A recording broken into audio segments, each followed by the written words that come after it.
Did I run on too long at the end? I ran on way too long at the end. Not that it's bad for you. Cut.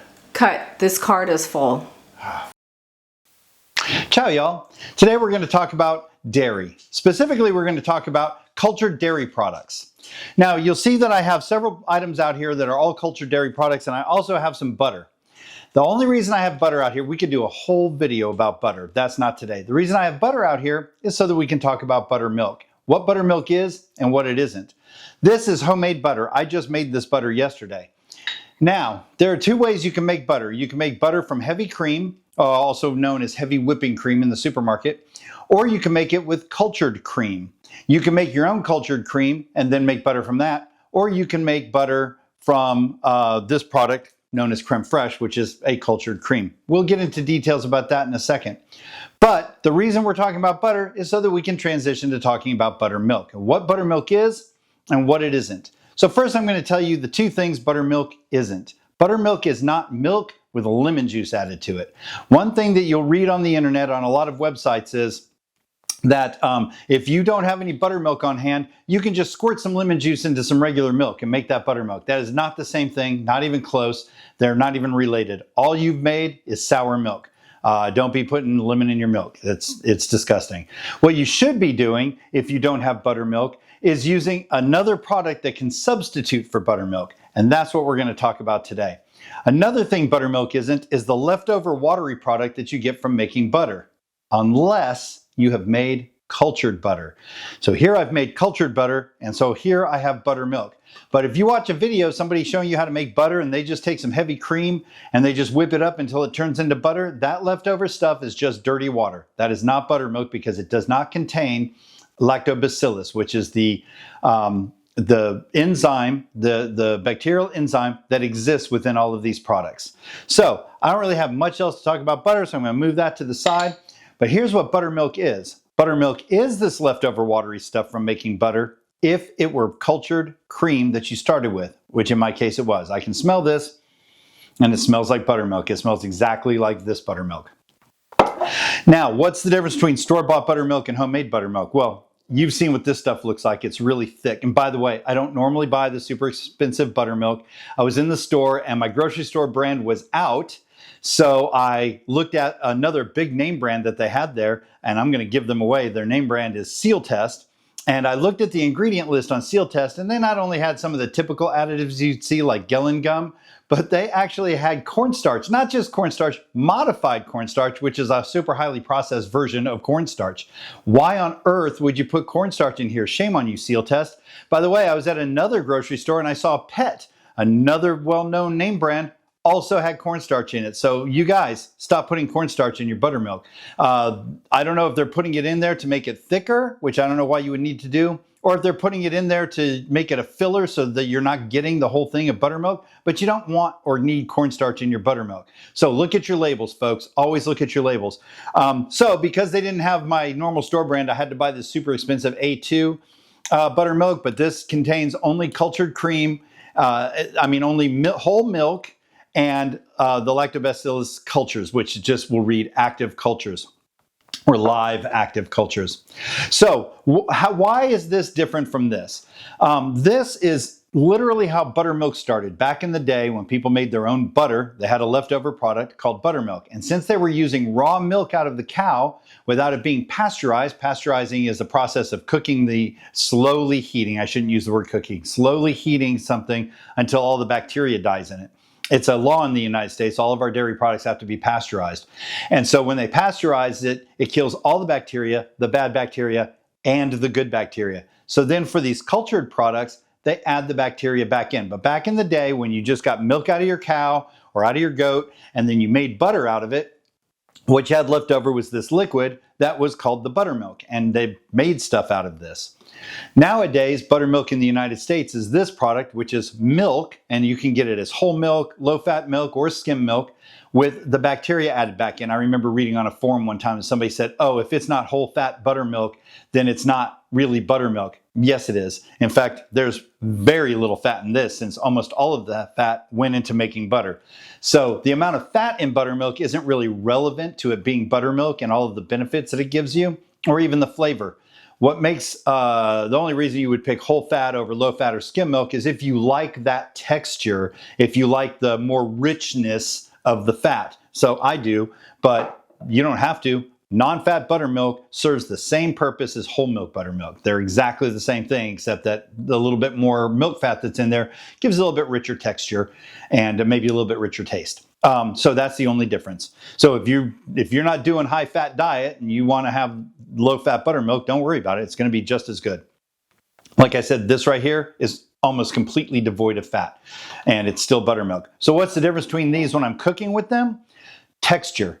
This is thick and gloppy, and that is thin and watery. They taste exactly the same. So what you want to do if you're using homemade buttermilk is adjust your recipe for moisture. Most recipes will be written with this in mind. So make sure that you adjust for moisture if you're using homemade buttermilk. And also watch out for recipes where they're telling you that making cream into butter yields buttermilk, because it doesn't. I'm going to put a link in the description to it's a really old video from a creator called Glenn and Friends. I watch a few things this guy does. They're really good. And he makes cultured butter and then buttermilk. And so he explains how to make the cultured cream in order to make the butter, which is going to transition me to cultured cream. What is cultured cream? Well, these are both cultured creams. I don't know how sour cream, American sour cream, is made, but it's a little bit different from Creme Fraiche. There's a product missing here. I don't have any Mexican crema. I really wanted to talk about Mexican crema and have some here, but I went to 3 grocery stores and couldn't find it, which brings us to why I do what I do. I couldn't find Mexican crema. What if I wanted to make tacos and I didn't have any Mexican crema? Could I use some of these other products? 100%. I can use anything on this counter in place of Mexican crema. Well, maybe not this watery stuff, but all this other stuff I can use in place of Mexican crema. I just have to understand that there's a textural difference, and so I may have to add or remove moisture as necessary. So in this case, this is Creme Fraiche, and this is an American company, but this is a basically French product, because if I got milk from cows without pasteurizing the milk and I skim the cream off the top, this is what I'd have. If I skim the cream off of the top of pasteurized milk, then that cream does not have any of the lactobacillus in it, and so I'd have to add it back in to make this, and I'll tell you how to make this, or even to make sour cream. Again, I don't know exactly how sour cream is made.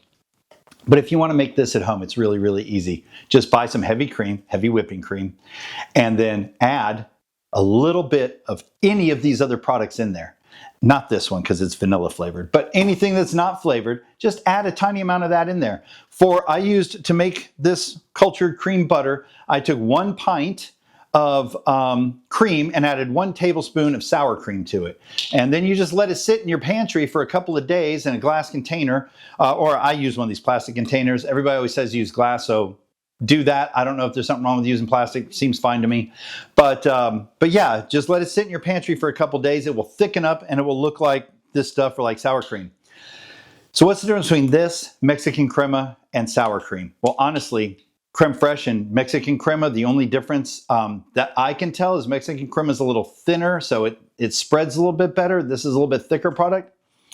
This is a much thicker product than either one of them, and this also has a much stronger taste. That you get that lactic acid taste a lot stronger from this than you do from these other products. So, and like I said, it's also a lot thicker. And one other thing to look out for with sour cream is if you introduce cold sour cream into something hot, the sour cream will curdle. You can usually fix it by whisking vigorously, but it's best to just not do that. So if you're using sour cream, let's say you had a recipe that called for Creme Fraiche, you said, I don't have any Creme Fraiche, or I can't afford it, I don't want to buy that stuff. Or they don't sell it at my store, whatever the case is. But I got some sour cream because everybody has access to sour cream. Can I use that? 100%. Just know that it's going to be a little bit thicker and that you have to temper this first before you put it into something hot. So you just take some of that, whatever the hot thing, the sauce or whatever you're making, add a little bit of that to your sour cream, mix it, and then pour it in. You're good to go. So that's the only little warning about sour cream. But again, sour cream works perfectly well. I make a ranch dressing with buttermilk. And I like the whole fat buttermilk for that, especially because it makes it a little bit thicker and it's a good dressing consistency. If I didn't have buttermilk though, I can make it with sour cream. If I just made it with straight sour cream, it'd be more like a dip. But if I want it thinner to make a salad dressing, you can just add a little milk to it. Just a little bit of milk or even heavy cream. That will thin it out and make it a nice dressing consistency. So just like I said, with all your recipes, if you're substituting any of these ingredients, adjust for consistency. That's all you have to worry about, which brings us also to yogurt. So again, I have vanilla yogurt here, and the reason I have vanilla yogurt is because I don't like to buy a tub this big of plain yogurt, but I can never find a small thing of plain yogurt.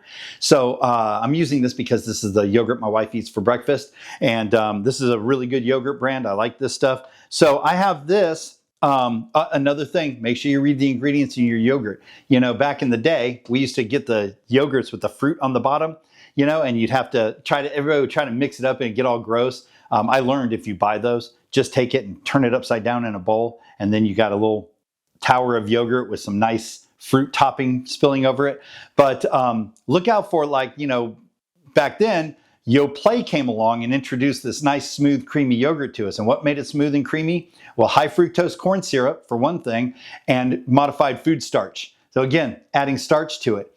So the best thing to do, oh, by the way, Yoplait redeemed themselves by coming out with another product called Oui, and that's their fancier product, and it's just straight up yogurt and fruit and a little bit of cane sugar to sweeten it. Way better product. Buy that. And by the way, I shouldn't be telling you what to buy. If you like Yoplait, eat it. Just know what's inside of it. Okay, so this is vanilla yogurt, but we're going to pretend it's not. We're just going to pretend this is plain yogurt for the sake of discussion. What's the difference between this and this stuff? This is what they call Greek yogurt. There's nothing Greek about it. It's strained yogurt. And what it is if you were going to make something like a tzatziki sauce or something where you needed yogurt without all the additional moisture, is you would take your regular yogurt, put it in some cheesecloth, and strain it over. You want to strain it over a container so that the stuff doesn't go everywhere. Put it in your refrigerator overnight, and the next day you would have this. That's all this is it's regular yogurt that's had the moisture strained out of it through a cheesecloth. This is a perfectly good product, and if you like eating this yogurt, it's thicker and drier than this yogurt. I find it a little bit chalky tasting, but I'm fine with it. If you like eating this product, that's great. You can buy it. You can make it yourself with regular yogurt, so you can buy cheaper yogurt and just strain it yourself. But this is not like, I'm pretty sure that in Greece, they don't eat this. I think that they use this, they strain yogurt when they need it for something, not to just eat. But maybe I'm wrong. If you're Greek and you know better, please tell me in the comments if this is a normal thing that people eat in Greece. Okay, so yogurt. Wanted to talk about yogurt. Now, I think I've covered everything. I went through that a little bit quicker than I expected to. But yeah, so we've talked about buttermilk and what buttermilk isn't. Again, buttermilk, don't just add lemon juice to milk. You know, that sour taste that you get from buttermilk is not acid. That's another misconception we hear all the time. It's not acid. It's the lactobacillus. It's like why all of these things have that sour taste. And then, which by the way, let me tell you what lactobacillus is, if I didn't mention it already. Lactobacillus is a probiotic culture. So it's a bacteria, it's a good bacteria, and it kills off bad bacteria. So it's good for that. In fact, if we still had raw milk products in the United States, they would be perfectly safe. This whole weird thing where we have to pasteurize milk is not a real thing. We shouldn't have to do that.